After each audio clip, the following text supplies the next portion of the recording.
Hi. കഴിഞ്ഞ ക്ലാസ്സിൽ നമ്മൾ പറഞ്ഞു നിർത്തിയത് രജ്പുത് കിങ്ഡംസിനെ പറ്റിയായിരുന്നു. സോ അവരൊരു നയൻത്ത് ടു 12th സെഞ്ചുറി വരെയാണ് റൂൾ ചെയ്തതെന്നാണ് നമ്മൾ മെയിൻ ആയിട്ട് പറയുന്നത്. അപ്പോൾ രജ്പുത് കിങ്സ് ഒക്കെ എവിടെയായിരുന്നു? നോർത്ത് ഇന്ത്യയിലായിരുന്നു. ഇതേ സമയം സൗത്ത് ഇന്ത്യയിൽ എങ്ങനെയായിരുന്നു എന്നാണ് ഇന്നത്തെ ക്ലാസ്സിൽ നമ്മൾ ഡിസ്കസ് ചെയ്യുക. സോ സൗത്ത് ഇന്ത്യയിലെ റീജിയണൽ കിങ്ഡംസിനെ പറ്റി ഉള്ള ഒരു ക്ലാസ് ആണ് ഇന്നത്തെ. എല്ലാവർക്കും സീഡ എസിന്റെ മെഡീവൽ ഹിസ്റ്ററി ക്ലാസ്സിലേക്ക് സ്വാഗതം.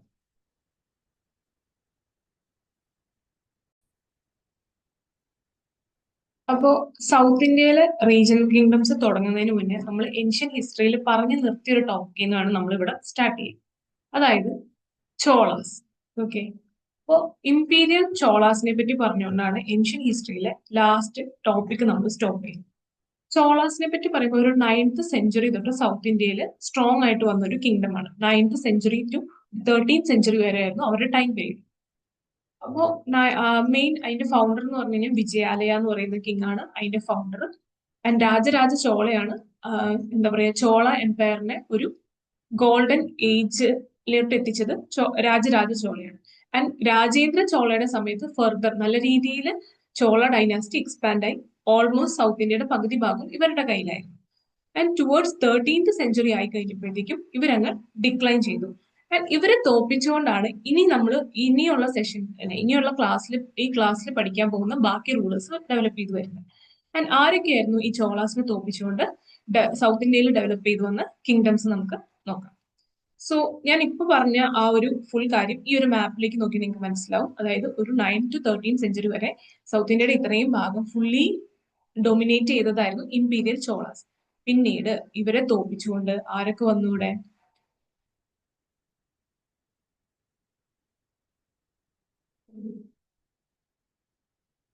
ഇവരെ തോപ്പിച്ചുകൊണ്ട് അല്ലെങ്കിൽ പിന്നീട് കുറെ ചെറിയ ചെറിയ സ്മോൾ കിങ്ഡംസ് ഡെവലപ്പ് ചെയ്തു. ലൈക് ഹൊയ്സലാസ്, പാണ്ഡ്യാസ് വീണ്ടും സ്ട്രോങ് ആയി, ചേരാസ്, പിന്നെ കാക്കാത്തിയാസ്. അതുപോലെ ഇവിടെ ഒരു ഭാഗത്ത് യാദവാസ് എന്ന് പറയുന്ന ഒരു ഗ്രൂപ്പ് ഉണ്ട്.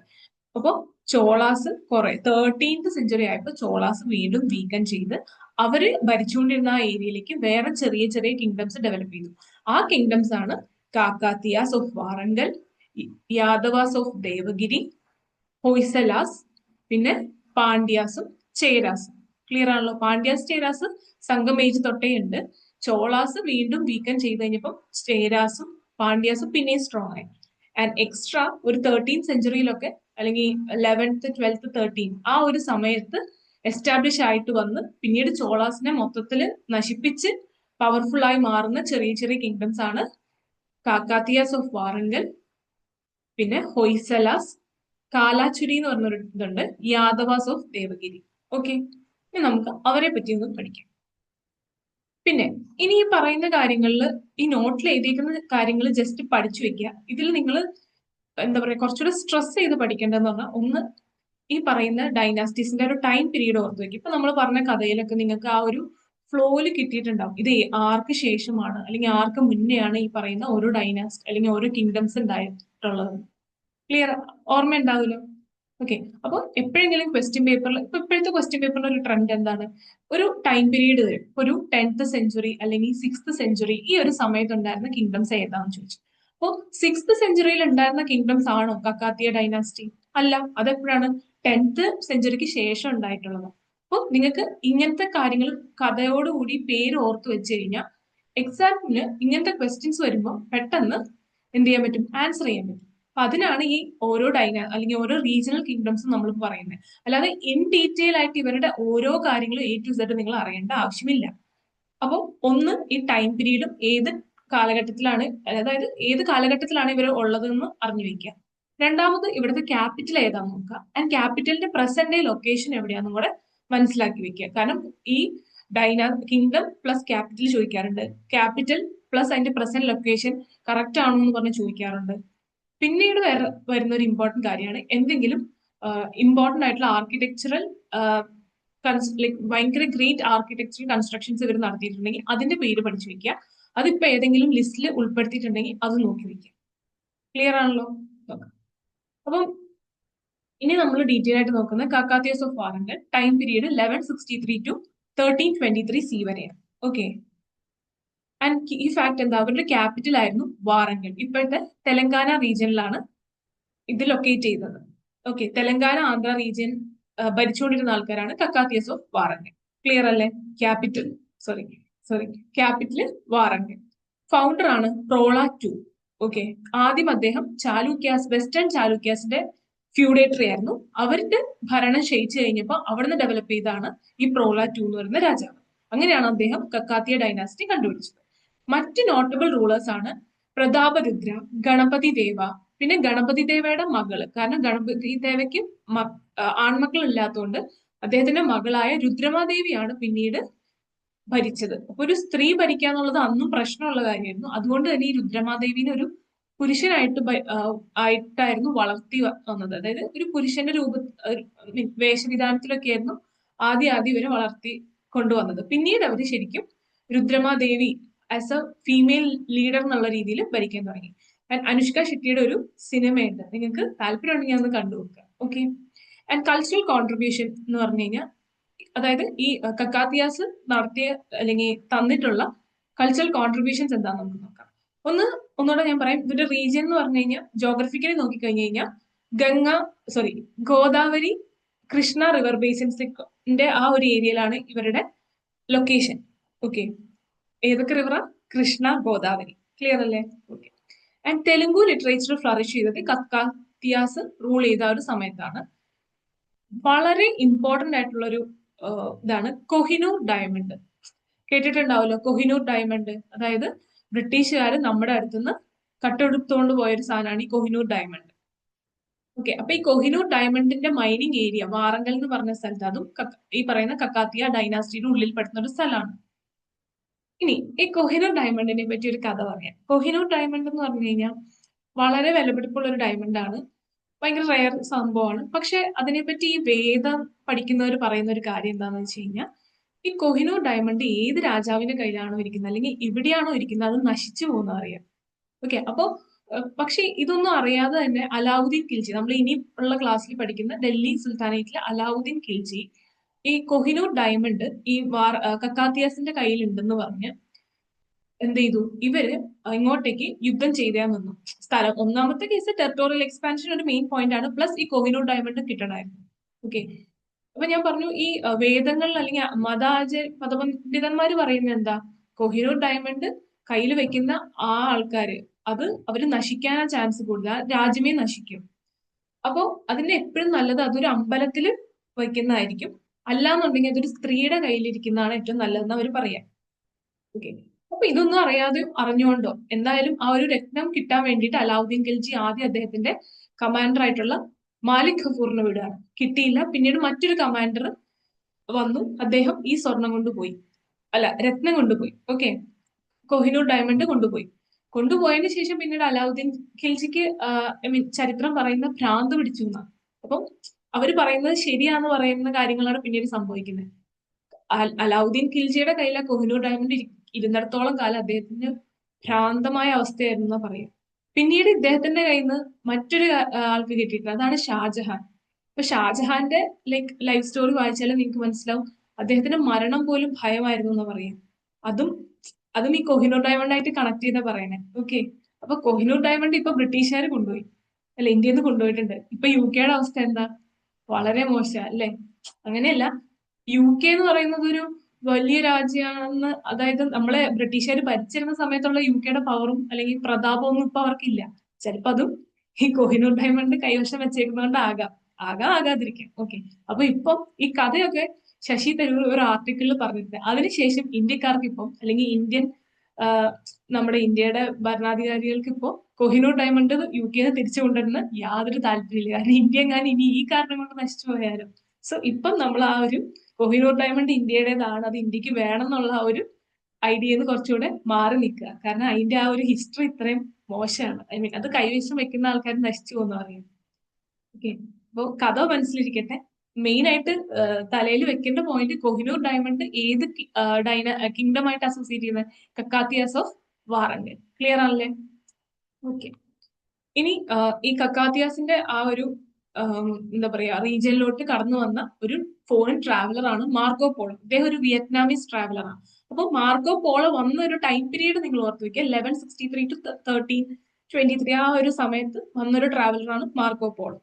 ഓക്കെ, ആൻഡ് ഈ ഇവിടത്തെ അതായത് ഈ എന്താ പറയാ കക്കാത്തിയാസിന്റെ ഒരു രണ്ട് മേജർ ഇൻസ്ക്രിപ്ഷൻസ് ഉണ്ട്. ഒന്ന് സനികാരം ഇൻസ്ക്രിപ്ഷൻ ഓഫ് പ്രോല ടൂവും പിന്നീട് 1163 എഴുതപ്പെട്ടു എന്ന് പറയപ്പെടുന്ന ഒരു ഇൻസ്ക്രിപ്ഷൻ അനു Anumakonda inscription of Rudradeva or പ്രതാപരുദ്ര.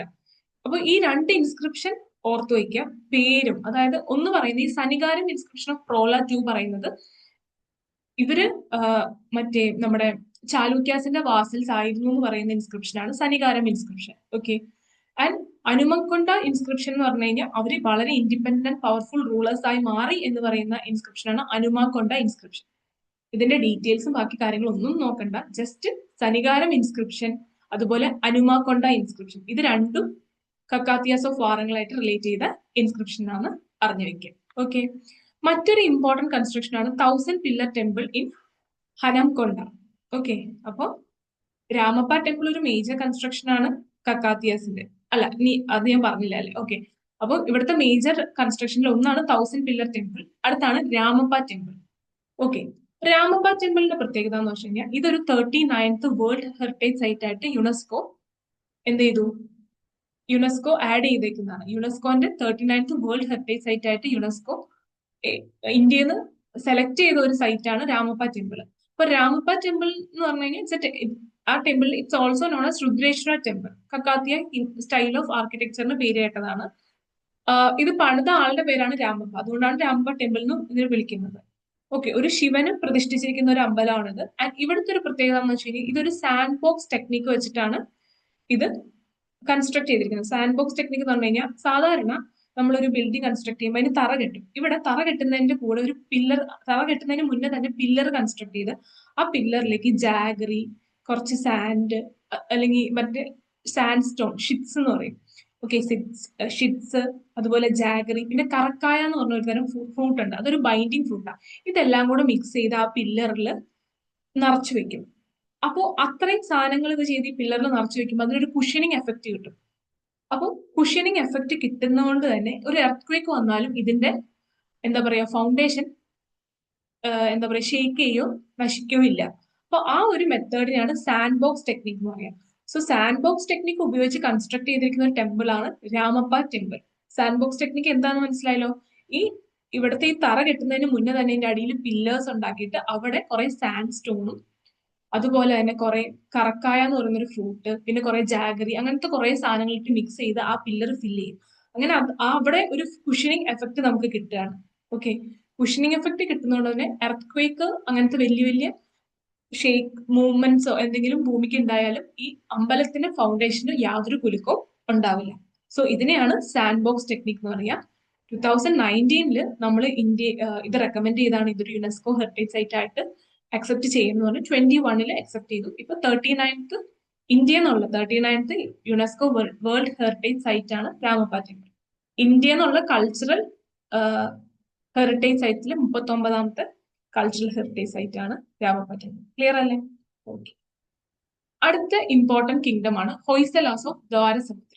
Capital നോക്കാം, പേര് പോലെ തന്നെ ദ്വാരസമുദ്ര. ഇപ്പോഴത്തെ കർണാടക ഹലബിയുടെ ആ ഒരു ഏരിയയിലാണ് ഇതിന്റെ ഇപ്പോഴത്തെ ലൊക്കേഷൻ. ഓക്കെ. ആൻഡ് ഇതിന്റെ ഫൗണ്ടർ ആണ് നൃപകാമ ടു. ഓക്കെ. ആൻഡ് ഏറ്റവും ഈ ഒരു കിങ്ഡത്തിനെ ഏറ്റവും അടിപൊളിയാക്കി വെച്ച രണ്ട് റൂളേഴ്സ് ആണ് വിഷ്ണുവർദ്ധന വീര ബല്ലാല ടു. ഓക്കെ. ഇതൊക്കെ ഞാൻ ക്ലാസ്സിന് വേണ്ടി പറഞ്ഞു പോകുന്ന നിങ്ങൾ ഇത്ര ഓർക്കാം. ഹൊയ്സല ദ്വാരസമുദ്ര അവിടെയാണ് ലൊക്കേറ്റ് ചെയ്യുക. ദ്വാരസമുദ്ര ഇപ്പോഴത്തെ കർണാടക ഹലബീഡ് ആ ഒരു ഏരിയയിലാണ് ഉള്ളത്. ആൻഡ് ഇവര് ഭയങ്കര അടിപൊളി ഒരു ടെമ്പിൾ കൺസ്ട്രക്ഷൻ ഉണ്ട്. അതിനെയാണ് Hoysala temple style of temple architecture എന്ന് പറയാം. ഈ ഹൊയ്സല രാജാക്കന്മാര് ഡെവലപ്പ് ചെയ്ത ടെമ്പിൾ ആർക്കിടെക്ചർ ആണ് Hoysala style of temple architecture. അതില് അണ്ടറിൽ അത് മെയിൻ ആയിട്ട് കൺസ്ട്രക്ട് ചെയ്തിരിക്കുന്ന ലൊക്കേഷൻ ആണ് ഹലബീഡ് ബേലൂർ എന്ന് പറയുന്നത് ഈ ഏരിയാസിൽ. ആൻഡ് ഇവിടെ നിങ്ങൾ എന്തായാലും പഠിച്ചു വെക്കേണ്ട 3 പേരാണ് Chennakeshwara temple at Belur, Hoysaleswara temple at Halebid, Keshava temple at Somnathpuram. Clear ആണല്ലോ? ഈ 3 ടെമ്പിൾ ആണ് ഈ ഹൊയ്സല ടെമ്പിൾ കോംപ്ലക്സിൽ ഉൾപ്പെടുന്നത്. ഇതും ഇപ്പൊ റീസെന്റ് ആയിട്ട് ആഡ് ചെയ്ത യുനെസ്കോ വേൾഡ് ഹെറിറ്റേജ് സൈറ്റിൽ പെടുന്ന കൺസ്ട്രക്ഷൻസ് ആണ്. ഏതൊക്കെ? Chennakeshava temple at Belur, Hoysaleswara temple at Halebid, Keshava temple at Somanathapuram. Okay, അപ്പൊ ഹൊയ്സാല സ്റ്റൈൽ ഓഫ് ടെമ്പിൾ ആർക്കിടെക്ചറിന് അതിൻ്റെതായ കുറച്ച് ഫീച്ചേഴ്സ് ഉണ്ട്. അതായത് പഞ്ചായത്തൻ സ്റ്റൈലാണ്, സ്റ്റെല്ലൈറ്റ് പാറ്റേൺ ആണ്, അതായത് സ്റ്റാർ ഷേപ്ഡ് പ്ലാറ്റ്ഫോം ആണ് അവർക്ക്. അങ്ങനെ കുറച്ച് അവരുടേതായ കുറച്ച് ഫീച്ചേഴ്സ് ഉണ്ട്. അതൊക്കെ നമ്മൾ ആർട്ട് ആൻഡ് കൾച്ചറിലെ ടെമ്പിൾ ആർക്കിടെക്ചർ പഠിക്കുമ്പോൾ നമ്മൾ ഡീറ്റെയിൽ ആയിട്ട് നോക്കും. അപ്പൊ ഇത് ജസ്റ്റ് പഠിക്കാം. ഹൊയ്സാല എന്ന് പറയുന്ന കിങ്ഡത്തിൽ അവരുടെ ടൈം പീരീഡ് നോക്കും 1026 to 1343 CE വരെയാണ്. അവരുടെ ഇമ്പോർട്ടന്റ് കൺസ്ട്രക്ഷൻ ആണ് ഞാൻ ഈ പറഞ്ഞ ബേലൂരിലും ഹലബീഡിലും അവർ കൺസ്ട്രക്ട് ചെയ്ത ടെമ്പിൾസ്. ജോഗ്രഫിക്കൽ ഇൻഫ്ലുവൻസ് നോക്കി കഴിഞ്ഞു കഴിഞ്ഞാൽ ഒരു വെസ്റ്റേൺ ഗട്ട്സ് കാവേരി ബേസിൻ ആ ഒരു ഏരിയ, കർണാടക തമിഴ്നാട് ആ ഒരു ഏരിയയിലാണ് ഇവര് മെയിൻ ആയിട്ട് റൂൾ ചെയ്തുകൊണ്ടിരുന്നത്.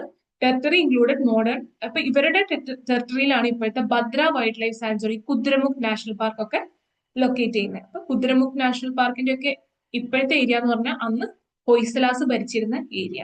ഓക്കെ, അടുത്താണ് കാലാചുരി ഡൈനാസ്റ്റി. അവരെന്ന് പറഞ്ഞാൽ 9 to 13 സെഞ്ചുറി വരെയാണ് അവർ റൂൾ ചെയ്തിരുന്നത്, കാലാചുരീസ്. ഓക്കെ, അപ്പൊ കാലാചുരീസിനെ തന്നെ രണ്ട് ബ്രാഞ്ച് ആയിട്ട് പറയാം. അതായത് 6th to 7th സെഞ്ചുറിയിൽ മുന്നേ അവർ ഭരിച്ചിരുന്നു. ആൻഡ് പിന്നീട് 9 to 13 സെഞ്ചുറിയിൽ കാലാചുരീസ് ഓഫ് മഹിഷ്മതി എന്ന് പറയുന്ന ആൾക്കാർ ഭരിക്കുന്നു എന്ന് പറയാം. ഓക്കെ, ഈ കാലാചുരീസ് ഓഫ് മഹിഷ്മതിനെ പിന്നീട് വീണ്ടും മൂന്നായിട്ട് തിരിക്കുന്നുണ്ട്.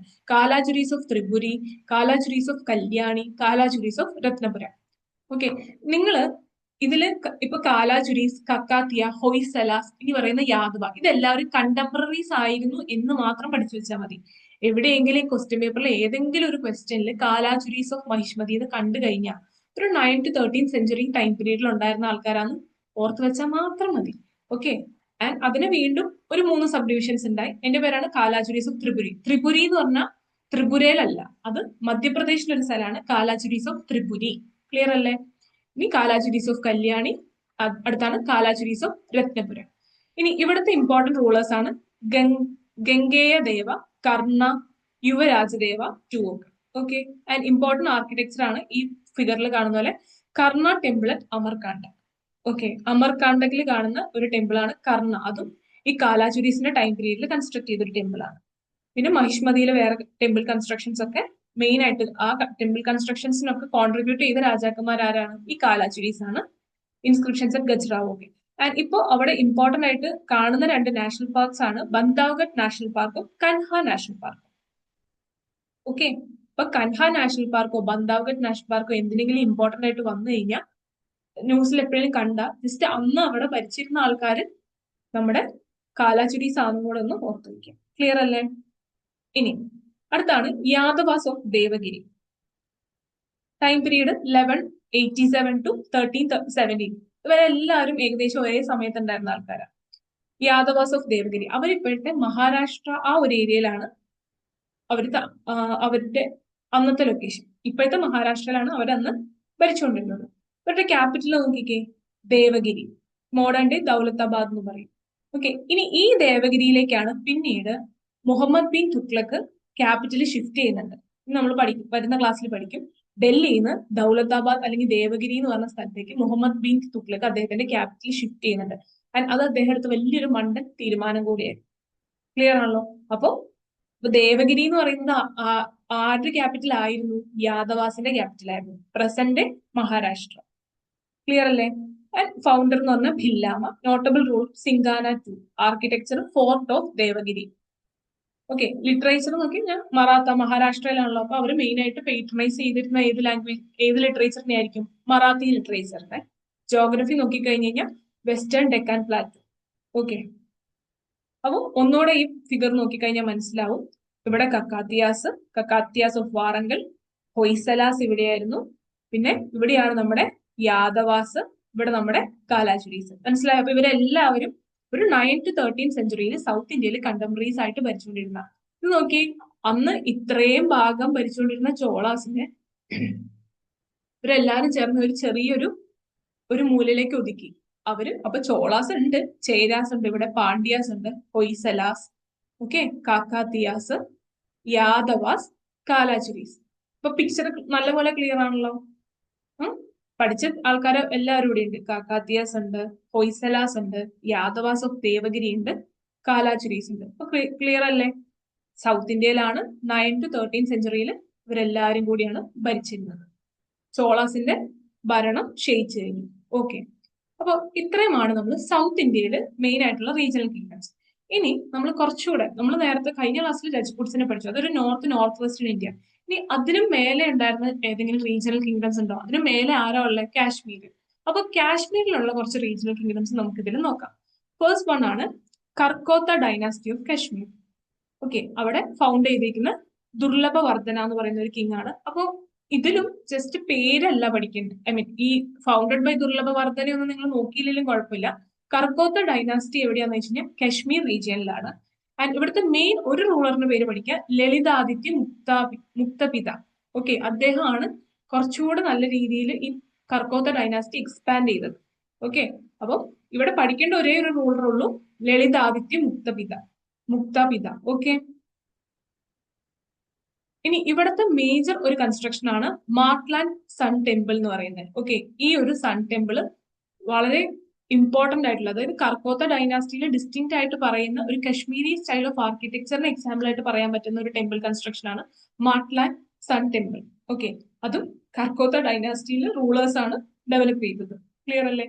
ഇനി ഈ കർക്കോത്ത ഡൈനാസ്റ്റി, ഇനി നെക്സ്റ്റ് വരുന്ന ഉത്പല എന്ന് പറയുന്ന ഡൈനാസ്റ്റി ഉണ്ട്. അങ്ങനത്തെ ഈ നോർത്തേൺ ഇന്ത്യയിലെ ഈ ഡൈനാസ്റ്റീസിനെ പറ്റിയൊക്കെയുള്ള ഡീറ്റെയിൽസ് നമുക്ക് കിട്ടുന്നത് കൽഹാന എന്ന് പറയുന്ന ഒരാളെങ്കിൽ രാജതരംഗിണി എന്ന സാൻസ്ക്രിറ്റ് ടെക്സ്റ്റ് എന്നാണ്. ക്ലിയർ ആണല്ലോ? അപ്പൊ കൽഹാനയുടെ രാജതരംഗിണി എന്ന ടെക്സ്റ്റ് എന്നാണ് ഈ പറയുന്ന കർക്കോത്ത ഡൈനാസ്റ്റി, ഉത്പല ഡൈനാസ്റ്റി, ഇവയെ പറ്റിയുള്ള ഡീറ്റെയിൽസ് ഒക്കെ നമുക്ക് കിട്ടുന്നത്. ആൻഡ് ഇവര് ഇപ്പൊ നമ്മുടെ പ്രസന്റിലൊക്കെ നോക്കിക്കഴിഞ്ഞാൽ ജലം റിവർ ഒഴുകുന്ന ആ ഒരു ഏരിയ ആണ് ഇവര് റൂൾ ചെയ്തുകൊണ്ടിരുന്നത്. ആര്? കർക്കോത്ത ഡൈനാസ്റ്റി. ഇനി കർക്കോത്തയുടെ കമാൻഡർ ആയിരുന്ന അവന്തിവർമ്മൻ എന്ന് പറഞ്ഞൊരു കമാൻഡർ ഉണ്ടായിരുന്നു. അദ്ദേഹം പിന്നീട് കർക്കോത്ത ഡൈനാസ്റ്റി ക്ഷയിച്ചു കഴിഞ്ഞപ്പോൾ കുറച്ചുകൂടെ സ്ട്രോങ് ആയി പുതിയൊരു ഡൈനാസ്റ്റി സ്ഥാപിച്ചു. അതാണ് ഉത്പല ഡൈനാസ്റ്റി ഓഫ് കശ്മീർ. അപ്പോൾ അതിന്റെ ഫൗണ്ടർ ആരാ? അവന്തിവർമ്മൻ. ഇദ്ദേഹം ആരായിരുന്നു? കർക്കോത്ത ഡൈനാസ്റ്റിയുടെ കമാൻഡർ ആയിരുന്നു. ക്ലിയർ അല്ലേ? Capital Avantipur, control the Kashmir valley region. നേരത്തെ പറഞ്ഞ പോലെ ലിഡ, അതുപോലെ ചലം റിവറിന്റെ ആ റിവേഴ്സ് ഒഴുകിക്കൊണ്ടിരുന്ന ആ ഒരു ഏരിയയിലായിരുന്നു കർക്കോത്ത ഉത്പല ഡൈനാസ്റ്റി ഒക്കെ ഉണ്ടായിരുന്നത്. ആദ്യം കർക്കോത്ത, പിന്നീട് അവര് വീക്കൻ ആയി കഴിഞ്ഞപ്പോൾ ഉത്പല ഡൈനാസ്റ്റി. ക്ലിയർ അല്ലേ? ഇനി കൾച്ചറൽ കോൺട്രിബ്യൂഷൻ നോക്കി കഴിഞ്ഞ് കഴിഞ്ഞാൽ ഇവരാണ് സാൻസ്ക്രിറ്റ് ലിറ്ററേച്ചറിനെ ലേണിംഗിനെ നോർത്തേൺ ഇന്ത്യയിൽ വീണ്ടും റീ എസ്റ്റാബ്ലിഷ് ചെയ്തത്. ഓക്കെ, ആൻഡ് ഇവരൊരു distinctive style of Kashmiri temple architecture develop ചെയ്തു. ആൻഡ് ടെറിട്ടറി ഇൻക്ലൂഡഡ് മോഡേൺ ഇപ്പോഴത്തെ ഹെമിസ് നാഷണൽ പാർക്ക് ഒക്കെ ലൊക്കേറ്റ് ചെയ്യുന്നത് ഇവർ പണ്ട് ഭരിച്ചിരുന്ന സ്ഥലത്താണ്.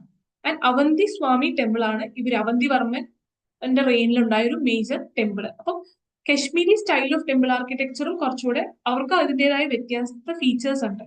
ഓക്കെ, അപ്പം അതിന് കോൺട്രിബ്യൂട്ട് ചെയ്ത രാജാക്കന്മാർ ആരാന്ന് ചോദിച്ചു കഴിഞ്ഞാൽ അങ്ങനെ അതായിരിക്കും ചിലപ്പോൾ മെയിൻസിന് നിങ്ങൾക്ക് എക്സ്ട്രാ മാർക്ക് കിട്ടാനുള്ള ഒരു ഇത്. അപ്പൊ നിങ്ങൾ ഉത്പല ഡൈനാസ്റ്റിയും കർക്കോത്ത ഡൈനാസ്റ്റിയും പറയാം. കശ്മീരി സ്റ്റൈൽ ഓഫ് ആർക്കിടെക്ചർ ഉണ്ടായിരുന്നു, മാർട്ട്ലാൻഡ് സൺ ടെമ്പിൾ ഉണ്ടായിരുന്നു, അതുപോലെ തന്നെ അവന്തി സ്വാമി ടെമ്പിൾ ഒക്കെ ഉണ്ടായിരുന്നു എന്ന് പറഞ്ഞു കഴിഞ്ഞാൽ നിങ്ങൾക്ക് ഡെഫിനറ്റ് ആയിട്ടും എക്സ്ട്രാ മാർക്ക് കിട്ടും. കാരണം കർക്കോത്ത ഉത്പല ഡൈനാസ്റ്റി ഒക്കെ നമ്മൾ പറഞ്ഞു പോകുമ്പോൾ എല്ലാവരും പറയണമെന്നില്ല. അപ്പം ഈ ഡൈനാസ്റ്റീസും ഇതിന്റെ ഈ കൺസ്ട്രക്ഷൻസും മെയിൻസിന് വേണ്ടി ഒന്ന് ഫോക്കസ് ചെയ്യാം. ക്ലിയർ അല്ലേ? അപ്പൊ കശ്മീരിലുണ്ടായിരുന്ന രണ്ട് മെയിൻ റീജിയണൽ കിങ്ഡംസ് ആണ് കർക്കോത്ത ഡൈനാസ്റ്റി, ഉത്പല ഡൈനാസ്റ്റി. കർക്കോത്തയുടെ ഇമ്പോർട്ടന്റ് ആയിട്ടുള്ള റൂളർ ആയിരുന്നു ലളിതാദിത്യ മുക്തപിത. ഒരു മേജർ കൺസ്ട്രക്ഷൻ ആണ് മാർട്ട്ലാൻഡ് സൺ ടെമ്പിൾ. രണ്ടാമത്തെ ഇമ്പോർട്ടന്റ് ഡൈനാസ്റ്റിയാണ് ഉത്പല ഡൈനാസ്റ്റി. മേജർ റൂളർ ആണ് അവന്തിവർമ്മൻ. അദ്ദേഹത്തിന്റെ സമയത്തുണ്ടായിരുന്ന ഒരു ടെമ്പിൾ കൺസ്ട്രക്ഷൻ ആണ് അവന്തി സ്വാമി ടെമ്പിൾ. ക്ലിയർ അല്ലേ? ഓക്കെ, അടുത്തതാണ് ഇനി നമ്മൾ കുറച്ചുകൂടെ നമ്മൾ നോർത്ത് ഇന്ത്യ എത്തി. ഇനി നമ്മൾ ഒന്നുകൂടെ ഈസ്റ്റേൺ ഇന്ത്യയിലേക്ക് വരാം, നമ്മുടെ ബംഗാളൊക്കെയുള്ള റീജിയൻ. ട്രൈപാർട്ടിക് സ്ട്രഗിൾ പറഞ്ഞപ്പോൾ അവിടുത്തെ ഏറ്റവും വെസ്റ്റ് അല്ലെങ്കിൽ ഈസ്റ്റേൺ ഇന്ത്യ എന്ന് പറഞ്ഞ ഏറ്റവും പ്രൊമിനന്റ് ആയിട്ടുള്ള ഡൈനാസ്റ്റി ഏതായിരുന്നു? പാലാസ് ആയിരുന്നു അല്ലെ? ഓക്കെ, പാലാസ് എന്ന് പറയുമ്പോൾ അവർ ബുദ്ധിസത്തെ കൂടുതൽ പേട്രണൈസ് ചെയ്യുകയോ അല്ലെങ്കിൽ അതിനെ എൻകറേജ് ചെയ്യുകയും ചെയ്ത റൂളേഴ്സ് ആയിരുന്നു. പാലാസ് ഡിക്ലൈൻ ചെയ്തതിന് ശേഷം നെക്സ്റ്റ് റൂളേഴ്സ് വരാണ്, അവരുടെ പേരാണ് സേന dynasty of Bengal.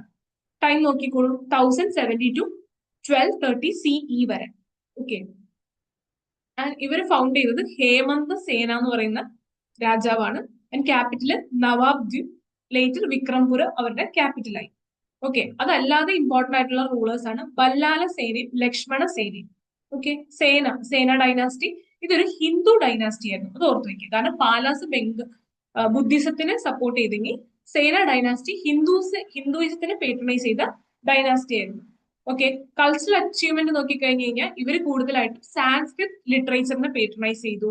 Like ജയദേവയുടെ Gita ഗോവിന്ദത്തെയൊക്കെ പേട്രണൈസ് ചെയ്ത് ഈ റൂളേഴ്സ് ആണ്, സേന റൂളേഴ്സ്. ഓക്കെ, ആൻഡ് ഇവരുടെ ഇമ്പോർട്ടന്റ് കൺസ്ട്രക്ഷൻ ആണ് Dhakeshwari temple and preserve ancient Buddhist monasteries ഇവർ പ്രിസർവ് ചെയ്തിട്ടുണ്ട്. ഓക്കെ, ആൻഡ് ഇവര് ഹിന്ദു റൂളേഴ്സ് ആയിരുന്നെങ്കിൽ പോലും ബുദ്ധിസത്തിന്റെ ബാക്കി റെമനന്റ് ആയിട്ടുള്ള എല്ലാ മൊണാസ്ട്രീസിനെയും അവർ പ്രിസർവ് ചെയ്തിട്ടുണ്ട്. എക്സ്ട്രാ ഒരു ഇമ്പോർട്ടന്റ് ആയിട്ട് പഠിക്കേണ്ട ഒരു ടെമ്പിൾ എന്ന് പറഞ്ഞാൽ ഖഗേശ്വരി ടെമ്പിൾ. ഓക്കെ, ഇങ്ങനെ ഇപ്പൊ ഞാൻ കുറച്ച് ടെമ്പിൾസിന്റെ പേര് പറഞ്ഞു, ചിലത് കേട്ടിട്ടുണ്ടാവില്ല. ഇങ്ങനെ നിങ്ങൾ ന്യൂസ് നോക്കുമ്പോൾ എന്തെങ്കിലും ഒരു സ്പെഷ്യൽ ടെമ്പിളിനെ പറ്റി എവിടെയെങ്കിലും ഒരു മിനിസ്ട്രിയോ അല്ലെങ്കിൽ വേറെ എന്തെങ്കിലും ഇതായിട്ട് ബന്ധപ്പെട്ട് ന്യൂസിൽ വരുമോ, അല്ലെങ്കിൽ ഏതെങ്കിലും മിനിസ്ട്രീസ് അതിനെ ഒന്ന് പറയുകയോ ചെയ്തു കഴിഞ്ഞു കഴിഞ്ഞാൽ, അല്ലെങ്കിൽ ഗവൺമെന്റിന്റെ ഏതെങ്കിലും ഒഫീഷ്യൽ വെബ്സൈറ്റിൽ പറയൂ, അല്ലെങ്കിൽ ഏതെങ്കിലും പുതിയ അല്ലെങ്കിൽ പ്രൊമിനന്റ് ആയിട്ടുള്ള ആൾക്കാർ ഇന്ത്യയിൽ വന്നിട്ട് ആ ഒരു ടെമ്പിൾ വിസിറ്റ് ചെയ്തു എന്നെങ്കിലും കേട്ട് കഴിഞ്ഞാൽ ഡെഫിനറ്റ് ആയിട്ട് ആ ടെമ്പിൾ എവിടെയാണ്, പ്രസന്റ് ലൊക്കേഷൻ, അത് ഏത് റൂളറാണ് കൺസ്ട്രക്ട് ചെയ്തത്, അത് മാത്രം ഒന്ന് അറിഞ്ഞിരിക്കുക. ഓക്കെ, അപ്പൊ ഇപ്പൊ ഞാൻ പറഞ്ഞ ദഖേശ്വരി ടെമ്പിൾ സേന ഡൈനാസ്റ്റിയുടെ അണ്ടറിൽ വരുന്ന ഒരു ടെമ്പിൾ ആണ്. എവിടെയാ ലൊക്കേഷൻ? ബംഗാളില്. ക്ലിയർ അല്ലേ? ജോഗ്രഫിക്കലി നോക്കിക്കഴിഞ്ഞാൽ ഗംഗാ ബ്രഹ്മപുത്ര, ഇപ്പോഴത്തെ ഗംഗാ ബ്രഹ്മപുത്ര ഡെൽറ്റയിലുള്ള ആ ഒരു ഏരിയ ആണ് ഇവര് ഭരിച്ചിരുന്നത്. ടെറിട്ടറിയിൽ ഇപ്പോഴത്തെ ഇപ്പൊ സുന്ദർബൻ ബയോസ്ഫിയർ റിസർവ് ഒക്കെ ഈ ഒരു ഏരിയയിലാണ് ഇപ്പൊ ലൊക്കേറ്റ് ചെയ്യുന്നത്. ക്ലിയർ അല്ലേ? അടുത്താണ് ഈസ്റ്റേൺ ഗംഗാ ഡൈനാസ്റ്റി. കുറച്ചുകൂടെ താഴേക്ക് വന്നു. എവിടെ? ഒഡീഷയിലുള്ള ഈസ്റ്റേൺ ഗംഗാ ഡൈനാസ്റ്റിയാണ് നമ്മൾ അടുത്ത പറയാൻ പോകുന്നത്. ആൻഡ് അവരുടെ ടൈം പീരീഡ് 11 to 15 സെഞ്ചുറി സിഇയിലാണ് ഇവര് റൂൾ ചെയ്തുകൊണ്ടിരുന്നത്. ആര്? Eastern Ganga dynasty. Okay, capital വന്നിട്ട് കലിംഗ നഗരം, ഇപ്പോഴത്തെ കലിംഗ, ഒഡീഷയിലുള്ള കലിംഗ. പിന്നീട് കട്ടക്കിലോട്ട് ഇവര് ക്യാപിറ്റൽ മാറ്റിയിട്ടുണ്ട്. ഓക്കെ, ഫൗണ്ടർ ആണ് വജ്രഹസ്ത. ഇമ്പോർട്ടന്റ് റൂളേഴ്സ് ആണ് അനന്തവർമ്മനും Narasimhadeva one. Okay, Anantavarman, Narasimhadeva one. And important ആയിട്ടുള്ള വളരെ ഫേമസ് ആയിട്ടുള്ള രണ്ട് കൺസ്ട്രക്ഷൻ ആണ് കൊണാർക്ക് സൺ ടെമ്പിളും ജഗന്നാഥ് പുരി ടെമ്പിൾ എന്ന് പറയും. ഓക്കെ, ഈ കൊണാർക്ക് സൺ ടെമ്പിളിന്റെ മറ്റൊരു പേരെന്താന്ന് നിങ്ങൾ എനിക്ക് മെസ്സേജ് അയക്കുക. കൊണാർക്ക് സൺ ടെമ്പിളിന്റെ അത് കൺസ്ട്രക്ട് ചെയ്ത രാജാവ് ഈ പറയുന്ന നരസിംഹദേവ വൺ ആണ് കൊണാർക്ക് സൺ ടെമ്പിൾ കൺസ്ട്രക്ട് ചെയ്തത്. ജഗന്നാഥ് പുരി ടെമ്പിളില് അത് കൺസ്ട്രക്ട് ചെയ്ത അനന്തവർമ്മൻ.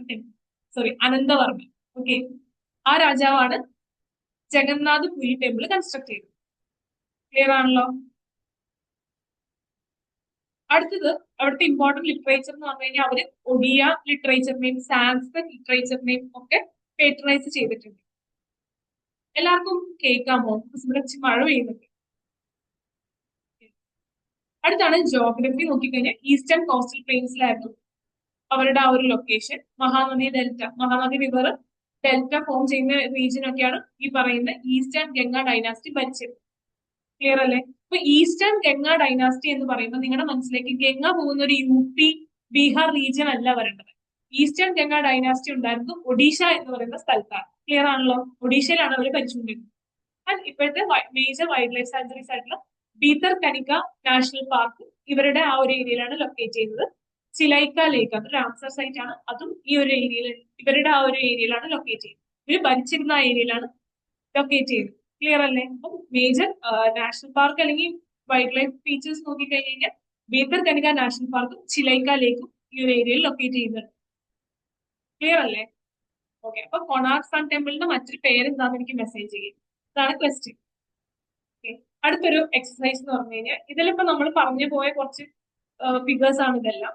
നിങ്ങൾ ഓരോ 1, 2, 3, 4, 5, 6 ഇങ്ങനെ കേട്ടോ. 1 ഇത് first, second, third, fourth, fifth, six. ഈ ഓരോന്നും ഏത് ടെമ്പിൾസ് ആണ് എനിക്ക് ടെക്സ്റ്റ് ചെയ്യും. ഓക്കെ, 1, 2, 3, 4, 5, 6 ഈ 6 ടെമ്പിൾസ് ഏതാണ് ഒന്നുകൂടെ ഒന്ന് പഠിച്ചിട്ട് എനിക്ക് മെസ്സേജ് ചെയ്യും. അപ്പൊ 2 ആക്ടിവിറ്റീസ് ആണെന്നുള്ളത്, 2 ക്വസ്റ്റ്യൻ. ഒന്ന് കൊണാർക്ക് സൺ ടെമ്പിളിന്റെ മറ്റൊരു പേരും, രണ്ടാമത്തെ ഈ ടെമ്പിൾസിന്റെ പേരും കൂടെ മെസ്സേജ് ചെയ്യും. ഓക്കെ, അത് നിങ്ങൾക്ക് ഇവിടെ പ്രാക്ടീസ് ചെയ്യാനായിട്ട് അതുപോലെ 2 ക്വസ്റ്റ്യൻസ് ഉണ്ട്. അതുപോലെ ആൻസർ എഴുതാനായിട്ട് മീൻസ് ആൻസർ റൈറ്റിംഗ് ഒന്ന് ട്രൈ ചെയ്യുക എല്ലാവരും. ഇപ്പൊ വളരെ മോശമായിരിക്കും, എന്നാൽ പോലും ഇതിപ്പോ ഒന്ന് ട്രൈ ചെയ്യാം. കുറച്ച് നാൾ കഴിഞ്ഞ് എല്ലാം കൂടെ ഒന്ന് സെറ്റ് ആയി കഴിഞ്ഞ് കഴിയുമ്പോൾ ഇതിൽ നല്ല ആൻസർ എഴുതിയത് നിങ്ങൾ കമ്പയർ ചെയ്യാനായിട്ട് ഇപ്പൊ എഴുതുന്നത് മാറ്റി വയ്ക്കും. ഓക്കെ, ഇന്നത്തെ സെഷനിൽ ഇത്രേ ഉള്ളൂ. നമ്മൾ പഠിച്ചത് റീജിയണൽ കിങ്ഡംസ് ആണ്. ആൻഡ് ഇതിൽ റീജിയണൽ കിങ്ഡംസിനെ പറ്റിയാണ് നമ്മൾ പഠിച്ചത്. എല്ലാ കാര്യങ്ങളും അറിഞ്ഞിരിക്കേണ്ട, അവര് ഏതൊക്കെ ടൈമിലാണ്, അവരുടെ ക്യാപിറ്റൽ എന്താണ്, ഇമ്പോർട്ടന്റ് ജോഗ്രഫിക്കൽ ഫീച്ചേഴ്സ് ഏതൊക്കെയാണ്, ഇമ്പോർട്ടന്റ് കൺസ്ട്രക്ഷൻസ് ഏതൊക്കെയാണ്, ഇത്രയാണ് നിങ്ങൾ പഠിച്ചു വെക്കേണ്ടത്. ഓക്കെ, അപ്പോൾ ഇന്നത്തെ ക്ലാസ് കഴിഞ്ഞു. Thank you.